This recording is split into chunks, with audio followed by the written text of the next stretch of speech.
Merci Alger. Bonjour à toutes et à tous et bienvenue dans la 35e édition de la Semaine de la presse et des médias en direct de l'École internationale de Carthage et dont le thème, rappelons-le, est l'info sur tous les fronts.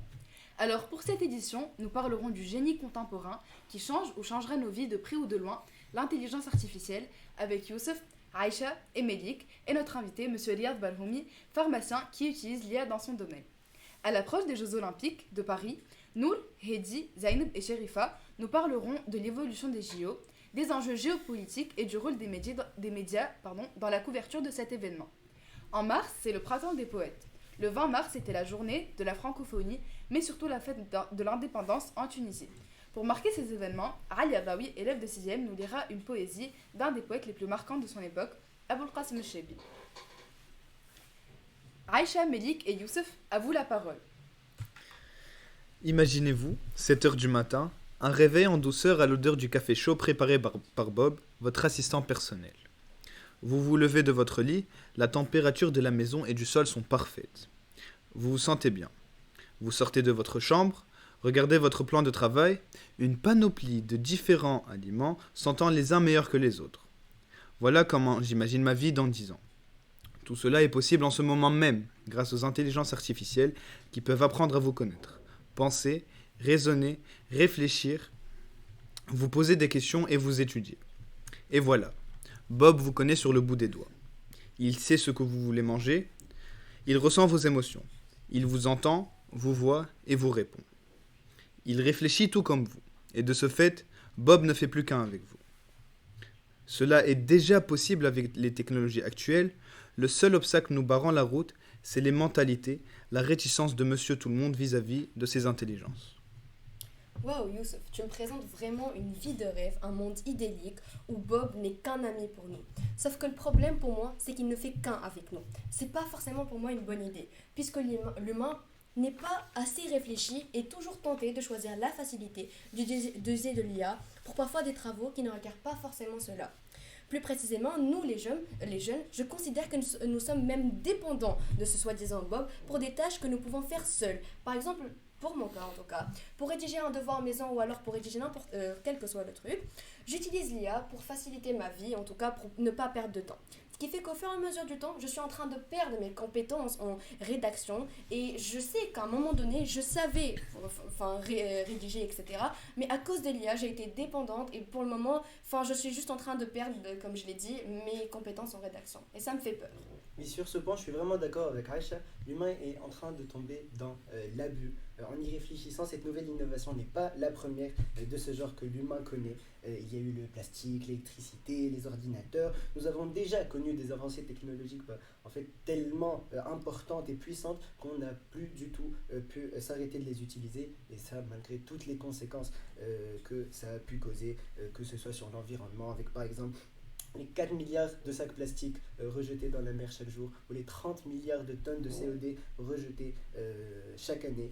Mais aussi, bien sûr, il y a eu des conséquences sur la société, sur les gens en général. D'accord, les IA ou le plastique, par exemple, ça facilite la vie, ce genre de découverte, mais au final, ça se répercute sur les habitudes des gens, leur façon de réfléchir. Par exemple, le plastique qui fait partie de notre vie, nous l'utilisons même tous les jours, on n'arrive plus à s'en passer, et il sera malheureusement donc aussi le cas pour les IA qui vont faire partie de notre quotidien, et on va donc avoir moins tendance à réfléchir, moins tendance à vouloir faire les choses tout seul, à les chercher tout seul, puisqu'on aura cette chose qui pourra le faire gratuitement, plus facilement, plus rapidement et surtout mieux que nous.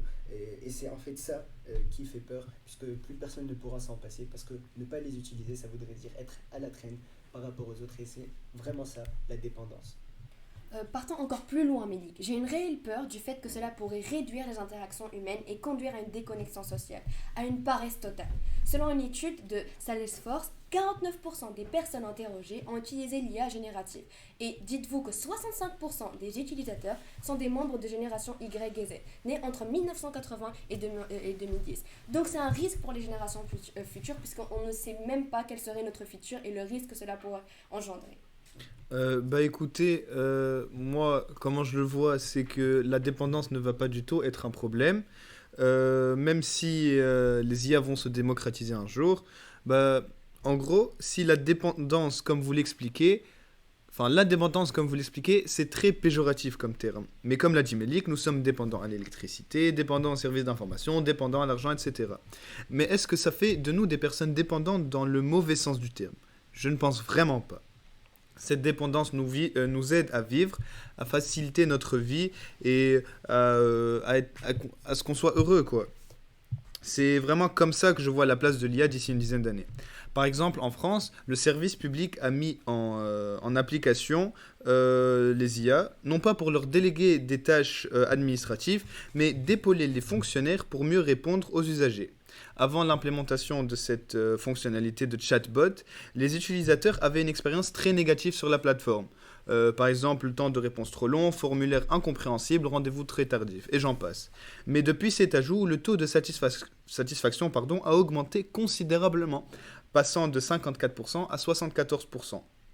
Donc la délégation a pris une décision très importante et elle a même décidé de plus mettre en pratique l'utilisation des intelligences artificielles, jusqu'à ce que ça se normalise complètement à l'échelle nationale, voire même internationale.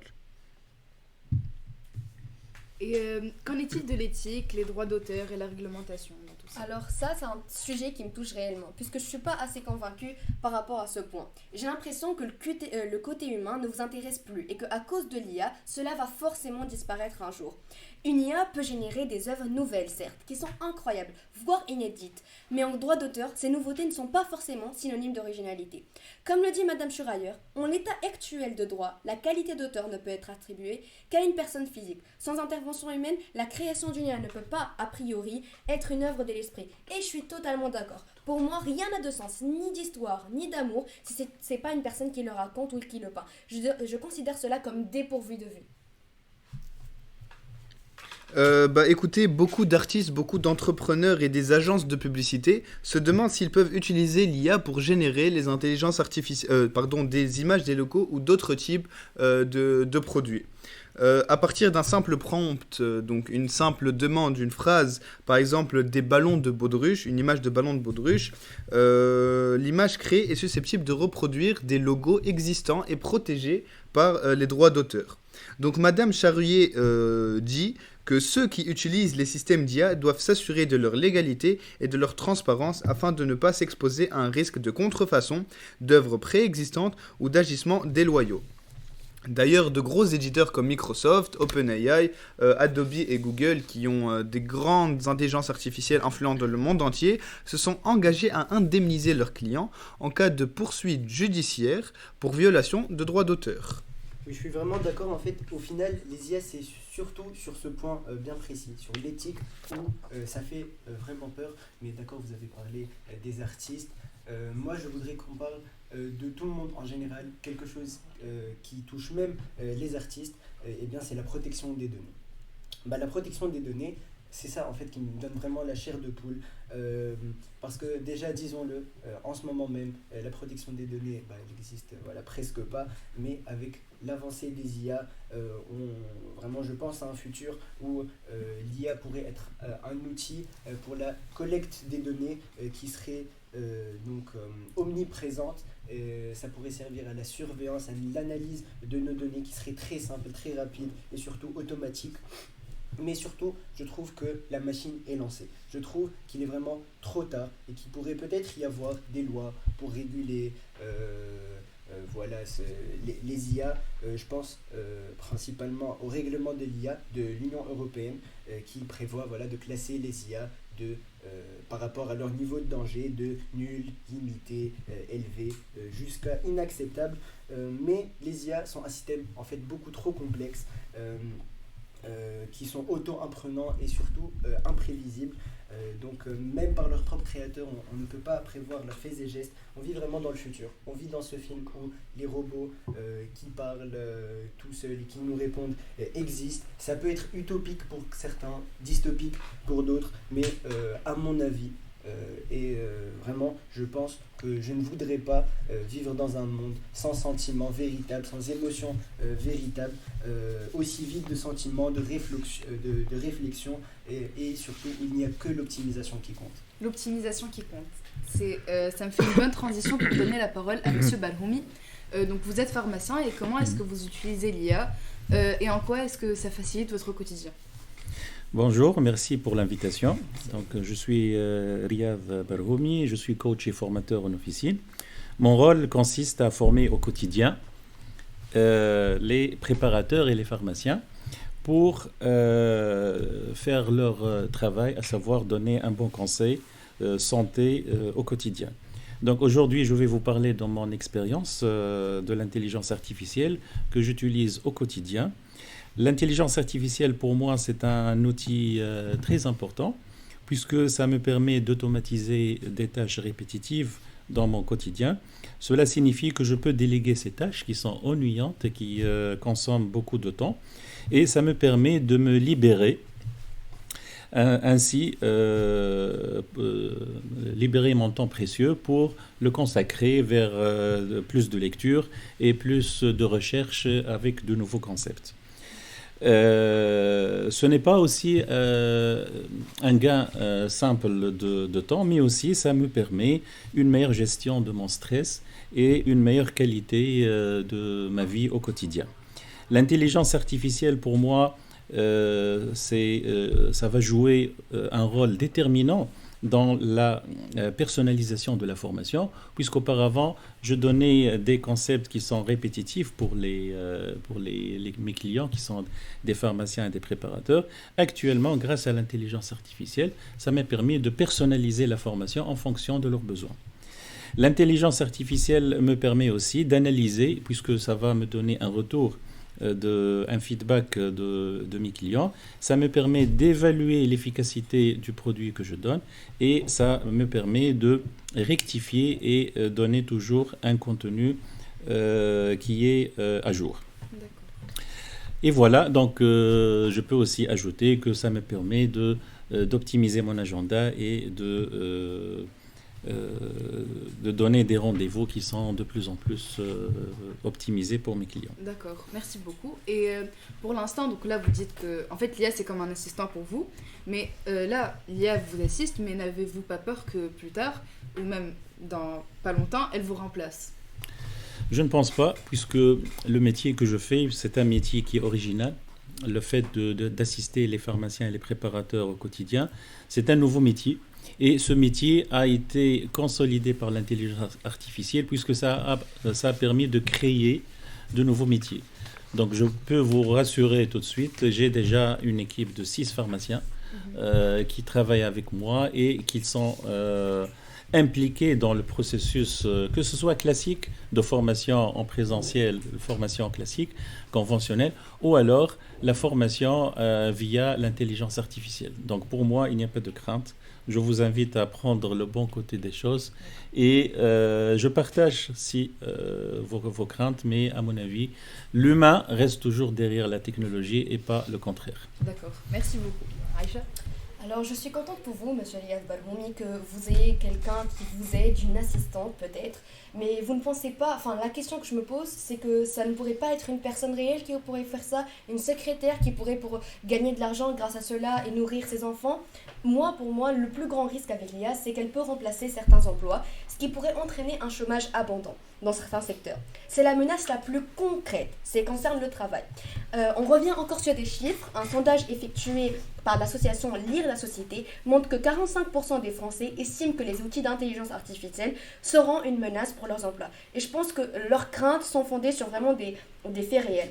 Avec le développement de la conduite, par exemple, autonome, les chauffeurs de camions ou de taxis ou etc. pourraient voir leur demande diminuer à mesure que les véhicules autonomes deviennent de plus en plus répandus. Il y a aussi certains métiers dans l'assurance, les tâches liées à l'évaluation des risques, par exemple, vont forcément être supprimées ou être automatisées, puisque l'IA pourrait remplacer ces personnes, réduisant ainsi le besoin de certains actuaires. Bah écoute, figure-toi, je suis totalement d'accord avec toi que certains métiers vont disparaître, comme les mineurs de charbon qui sont devenus cadres dans des sociétés comme publiques ou privées comme la Steg en Tunisie, les facteurs qui disparaissent de plus en plus, qui deviennent cadres chez des puissances mondiales comme Google ou Amazon, ou même les chauffeurs, comme tu l'as évoqué, qui vont s'occuper des IA. Donc plusieurs métiers pourraient apparaître. D'après la revue Le Guide de l'intelligence artificielle publié par Le Point, comme par exemple chef de projet IA, concepteur de personnalité, responsable éthique et j'en passe. Oui, c'est vrai, donc c'est pas que en fait, les métiers de second plan d'ailleurs qui peuvent disparaître. Il y a aussi par exemple le métier d'avocat qui est en danger. Par exemple, je pense à l'application iVoca qui prétend déjà remplacer un avocat. Elle répond d'une manière instantanée, réfléchie, visée à des questions vraiment très complexes normalement dans le plan juridique. Voilà, pour se rendre compte, ça fait vraiment très loin et ce genre d'outils se multiplie de plus en plus pendant ces années. Alors cela ne reste que des suppositions par rapport à certains métiers, mais j'écoute votre exemple, certes, mais pour moi aussi, c'est pas forcément une généralité sur tous les métiers. Certains pourraient être remplacés, comme l'a dit Youssef, mais certains non, comme par exemple les métiers de journalistes qui, eux, vraiment se retrouvent dans une situation instable. Par exemple, en février 2023, le groupe presse allemand Axel Springer a annoncé des suppressions d'emplois chez les journaux Bild et Die Welt. Ça veut dire que c'est concret, c'est des faits. Comme la rédaction et la correction d'articles sont désormais assurées par des IA, ce qui augmente le risque de chômage, il y a aussi d'autres raisons qui me font peur. C'est le fait que l'IA va proposer des sujets qui sont rédigés pour favoriser le contenu populaire, qui attire les utilisateurs, ce qui est vraiment mène à un manque de diversité et du pluralisme de l'information. Les contenus divergents alors pourront être mis au second plan et pas mis en valeur au final. Et je ne sais pas si j'ai encore envie de lire un journal après cela ou écouter la presse ou etc. Et sur ce point, je suis vraiment complètement d'accord. Le métier de journaliste est dans une position très instable. C'en est à se demander quel est l'avenir de l'information. Par exemple, il y a les deepfakes qui sont en train vraiment de se multiplier. Je pense par exemple à un buzz qui a été fait. Le média BuzzFeed avait fait beaucoup de bruit en avril 2018 en partageant une vidéo de Barack Obama traitant Donald Trump, je cite, d'idiot total et absolu, à l'aide d'une intelligence artificielle donc spécialisée. Le scénariste Jordan Peele avait été capable de créer une incroyable intelligence artificielle qui crée Barack Obama et qui donc, ce scénariste peut lui faire dire tout ce qu'il veut. Et ce qui est incroyable dans cette histoire, c'est que cette vidéo a été postée en 2018, ça fait donc 6 ans qu'elle a été publiée, et donc je n'ose même pas savoir en 2024 qu'est-ce qu'il est possible de faire. Bah écoute, malgré tout ça, l'information est beaucoup plus facile à vérifier, grâce notamment au développement d'intelligence artificielle pour faire le contraire, non pas pour créer, mais pour démystifier, vérifier si une information est vraie ou fausse. Je pense par exemple à l'IA PyTorch, je pense que ça se prononce comme ça, qui est un outil gratuit qui utilise des réseaux de neurones profonds pour détecter les deepfakes, tout simplement. D'accord, merci beaucoup pour cette discussion. Nous allons conclure cette partie avec un morceau réalisé par Youssef grâce à l'IA.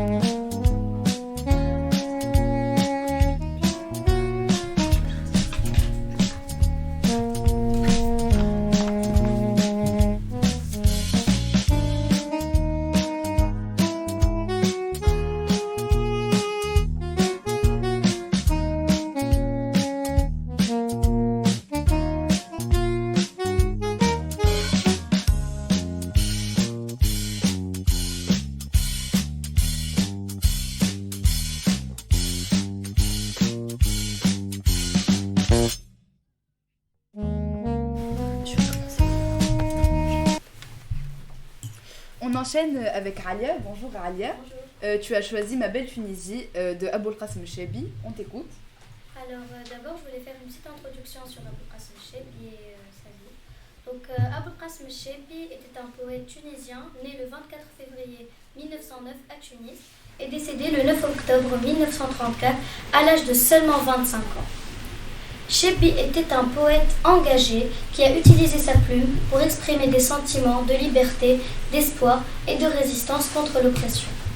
Ses poèmes évoquent l'amour, la justice sociale, la beauté de la nature et la lutte pour l'indépendance. Aboulqasim Chehbi n'a pas écrit l'hymne national tunisien lui-même, mais il a fortement influencé la composition de l'hymne. 2 vers de son célèbre poème La volonté de vivre ont été ajoutés à la fin du texte. Donc maintenant, je vais lire son poème Tunisie la belle. Je ne pleure ni à cause de l'oppression d'une nuit interminable, ni pour un foyer dont la trace s'est effacée du lit, mais à cause d'un grave malheur qui nous frappe sans que quiconque ne vienne l'écarter. Toutes les fois qu'un orateur, animé de la meilleure volonté, se lève dans le pays, voulant réveiller son peuple, il le persécute et le brise, font endosser à son âme la camisole d'épines, éteignent brutalement sa voix divine, réduisent au silence son chant et sa complainte, s'acharnent sur lui et le harcèlent, sans la moindre indulgence. Ainsi sont exposés les hommes loyaux à la merci des flèches mortelles, qui les traquent où qu'ils aillent. Les catastrophes se succèdent à leur guise, faisant de notre citadelle une terre complice. Je suis sur la vague d'amour, ô Tunisie la belle, passé maître dans l'art de nager, ton amour profond est ma loi. J'ai enduré son amertume et ses plaies. Même si je dois mourir et que l'on pleure ma jeunesse, jamais je n'y renoncerai. Je n'ai cure si mon sang est versé. Le sang des amoureux est souvent profané. L'épreuve du temps te révélera le véritable amour inaltérable. La fidèle sollicitude sur notre époque règne l'ignorance. Mais derrière l'obscurité, je pressens l'approche du matin. L'histoire a ruiné la gloire de mon père. Mais la vie ne tardera pas à le relever. Merci beaucoup.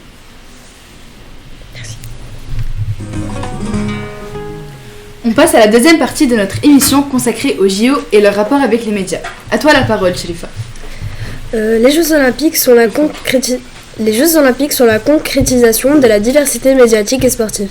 Les pays du monde entier s'intéressent à cet événement pour assurer la couverture médiatique par le biais de la presse, les journalistes, le digital, la télé et la radio. Une diffusion directe avec des journalistes et attachés de presse sur place. Le direct est également assuré via les réseaux sociaux tels que Twitter, Facebook ou YouTube.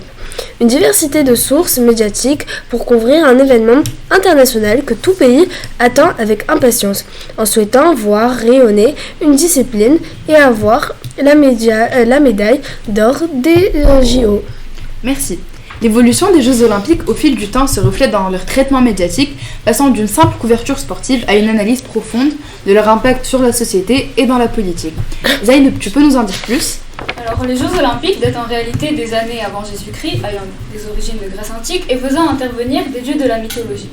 Dans ces jeux dits antiques, réservés uniquement aux citoyens grecs, riches et masculins, on retrouvait des épreuves hippiques comme les fameuses courses de chars et d'autres gymniques où on trouvait plusieurs disciplines d'athlétisme qu'on retrouve d'ailleurs encore aujourd'hui. Lors de ces éditions, on ne gagnait pas de médailles, mais des couronnes d'olivier sauvages.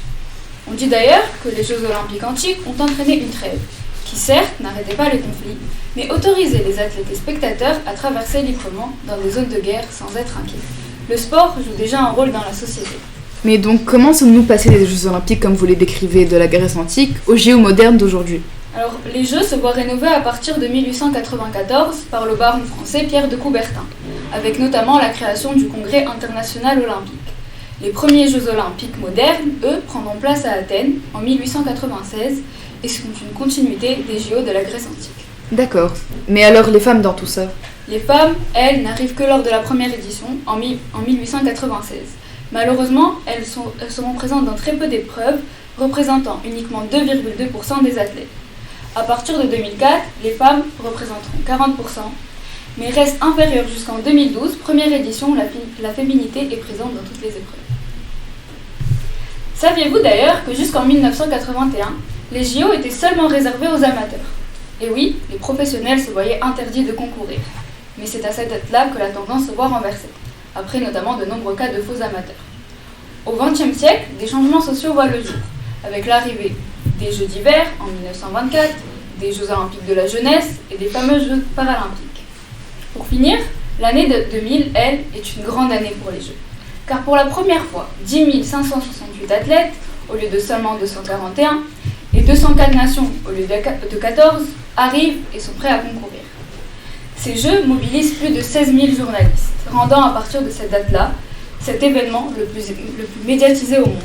En parlant de journalistes et de médiatisation, tu peux nous en dire plus, Nour ? Oui, pour les JO de cette année, environ 10 chaînes d'information et jusqu'à 62 flux simultanés de direct seront diffusés et seront prévus. Le Parisien, lui, pour ceux a prévu 3 émissions quotidiennes, Mon Paris Olympique matin, Mon Paris Olympique direct et Mon Paris Olympique le MAG. Bref, tous les médias sont mobilisés. Mais si les JO ont toujours attisé l'intérêt des médias, en fait, il n'en demeure pas moins que c'est parce que ces jeux sont aujourd'hui un front de l'information que les médias concourent à les mettre en avant. Mais comme vous dites que les JO sont aujourd'hui un nouveau front de l'information, vous songez à quel front en particulier ? En fait, aujourd'hui, les JO ne sont pas dénués de politique qui s'introduit considérablement dans les Jeux, et ce, depuis l'annonce des Jeux 2024. La couleur politique des médias s'est exprimée via cette question qui émerge tant, l'urgence climatique, et plus précisément la prééminence de la transition écologique dans les Jeux 2024. Cette année, le comité de candidature de Paris avait annoncé des jeux plus écologiques, plus respectueux de cette transition écologique, cette édition sera d'ailleurs en partenariat avec l'ONG WWF, le Fonds mondial pour la nature. Que les jeux en fait soient dits plus respectueux de l'environnement, ce n'est pas une première, et ce n'est non seulement ça l'était lors des JO en 2020 de Tokyo, mais aussi lors de la Coupe du Monde de football au Qatar qui s'est engagée à une neutralité carbone, mais qui s'est avérée finalement une catastrophe naturelle à tous les niveaux, une climatisation gigantesque et démesurée.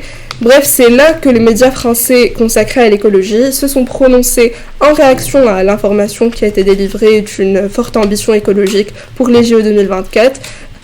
En fait, par plus écologique, le comité de candidature de Paris soutint notamment les émissions de CO2 des Jeux qui, en fait, en absorberaient plus qu'elles n'en émettraient. Mais si, à quelques mois des JO, l'affiche officielle fait tant parler en raison de l'absence du drapeau français ou encore de la substitution de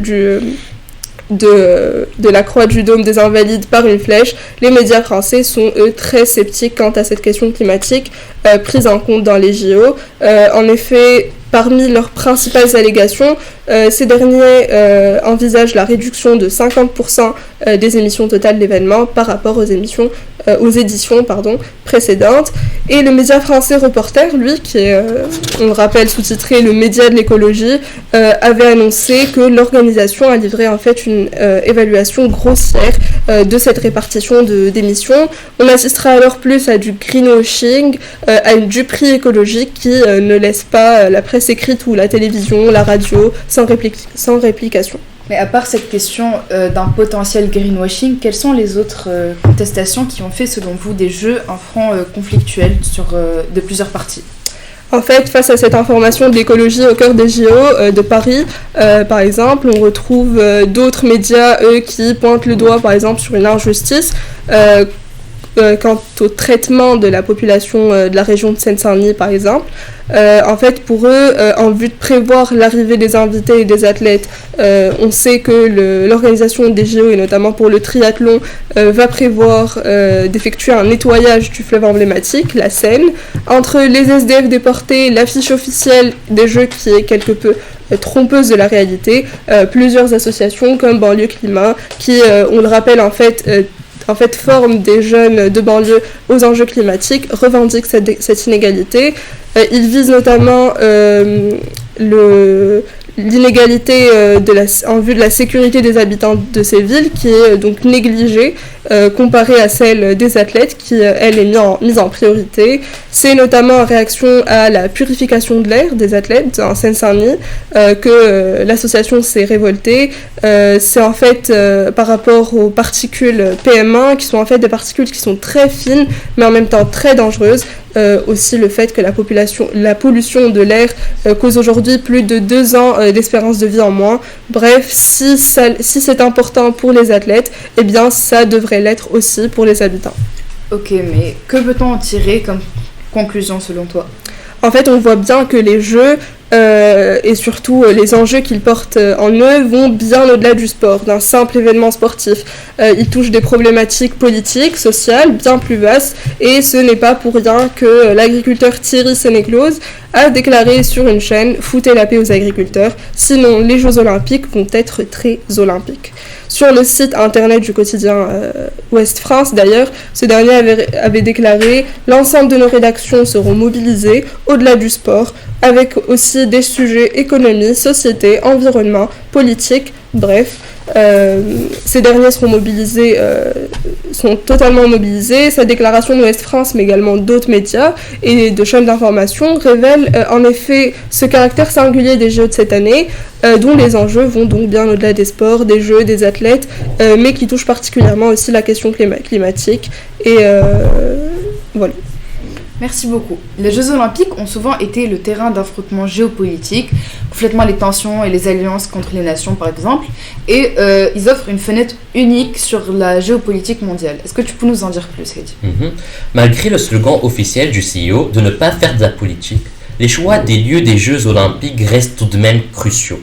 L'impact géopolitique, comme on peut le remarquer en 1896, les Jeux Olympiques se trouvent principalement dans les pays démocratiques occidentaux, ce qui nous amène à nous poser la question, le choix des CIO n'est-il pas probablement politique?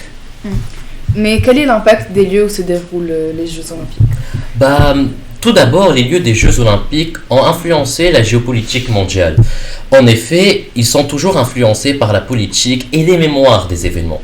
Nous pouvons citer par exemple les périodes de réhabilitation des nations après la Seconde Guerre mondiale, comme les Jeux Olympiques de Rome en 1960 ou les Jeux Olympiques de Tokyo en 1964 avec le Grand Pardon, pour montrer que le Japon s'est modernisé et elle va renouer ses liens avec les nations. L'intégration bien évidemment de l'Allemagne en 1972 pour se détacher de son sombre passé. La guerre froide, elle, était un facteur influent sur le choix du CIO. Par exemple, Lenski en 1952, car il se situe dans un pays neutre qui n'appartient ni au bloc de l'Est et ni de l'Ouest, ce qui évite les boycotts et qui bloque et apaise les tensions. Malgré cela, entre les deux plus grands belligérants, une rivalité acharnée. Nous pouvons prendre l'exemple de Berlin, qui avait dans son gouvernement un institut de médecine sportif, appelé le ministère du dopage au bloc de l'Ouest. Cela aurait permis de remporter 125 médailles d'or aux Jeux Olympiques de 1980 à Moscou. Mais ce passage ne se limite pas qu'aux pays de l'Est. Par exemple, aux États-Unis, ils reconnaissent en 2003 que depuis les années 80, 24 athlètes ont gagné des médailles olympiques après un contrôle positif au dopage. Au même instant que la guerre froide, les conflits israélo-palestiniens sortent de leurs frontières et s'installent aux Jeux Olympiques de Munich en 1972, lorsqu'un commando terroriste palestinien prend en otage puis assassine 11 athlètes israéliens. Ce qui nous explique que les Jeux Olympiques peuvent être le miroir de la géopolitique mondiale. Mais cela dit, les lieux des Jeux Olympiques restent tout de même centrés dans les pays occidentaux, démocratiques, ce qui fait ressentir une certaine inégalité aux plus défavorisés, puisque l'organisation des Jeux requiert une somme importante d'infrastructures adaptées. D'ailleurs, ça nous fait penser que les JO donnent une bonne image sur ceux qui les accueillent, sur les pays qui les accueillent, et du coup, ce serait un peu une sorte de soft power, et du coup, quel est l'impact du soft power sur les JO? Oui, les JO peuvent être une source de soft power pour les nations, et donc par extension influencer et changer la géopolitique des nations. En effet, les pays qui organisent les Jeux ont une opportunité à exposer toute leur culture et développement économique. Par conséquent, cela pourrait améliorer le tourisme, amener à une plus grande visibilité dans le monde entier, et pour une croissance économique plus importante. Nous pouvons prendre l'exemple des Jeux Olympiques de Séoul en 1988, qui a permis à la Corée du Sud d'affirmer son développement économique, mais aussi de démontrer au monde entier sa modernité vis-à-vis de sa politique, anciennement dictatoriale et répressive, ce qui engendra par extension une visibilité plus importante de la Corée du Sud. Nous pouvons aussi prendre un autre exemple, son voisin, la Chine. Aux Jeux Olympiques d'hiver à Pékin en 2022, nous pouvons constater lors des ouvertures des Jeux, la Chine a voulu représenter toutes les minorités culturelles et ethniques de son pays, pour montrer une image plus moderne et présente une cohabitation harmonieuse avec tous les peuples de Chine. Mis à part cela, en 2008, aux Jeux Olympiques de Chine, la Chine a bénéficié d'une grande source de soft power. En effet, cette dernière aura permis d'exposer son développement économique et culturel. D'ailleurs, à la fin des Jeux Olympiques, la BBC a interrogé un Chinois sur l'état de son pays. Une fois les Jeux terminés, il répond sans hésiter. Merveilleux, la Chine n'a qu'une seule vitesse et c'est la marche avant. Mais aussi, plusieurs touristes ont été impressionnés par l'infrastructure et la qualité du métro de la ville de Pékin, ce qui met en avant la Chine. Et enfin, comment Paris, est-ce qu'elle est impliquée par les enjeux géopolitiques des JO? Alors bien évidemment, la France, dans les JO Paris 2024, elle est aussi impliquée, car tout simplement, 2024, c'est une année riche en tensions, et ce qui fait que nous pouvons prendre donc l'idée de l'Ukraine, de la problématique de l'Ukraine. Par exemple, la CIO a autorisé les athlètes russes à participer aux Jeux Olympiques, mais sous bannière neutre. Et pour les athlètes participant aux Jeux individuels, ils doivent démontrer qu'ils n'ont pas participé activement à l'invasion de l'Ukraine. Il faut savoir que la France ne le perçoit pas d'un bon œil, puisqu'elle a voulu l'exclusion totale de la Russie aux JO 2024. Cela n'est pas sans conséquence. Pour les organisateurs des JO, ils craignent que la Russie va faire un potentiel cyberattaque, ce qui retardera les préparatifs des Jeux. Merci beaucoup Heidi, c'est la fin de l'émission. Je remercie tous les chroniqueurs et invités. Merci de nous avoir écoutés et à bientôt sur Radio EIC. Je souhaite une bonne émission à l'école française de Bujumbura. Au revoir. Ouais.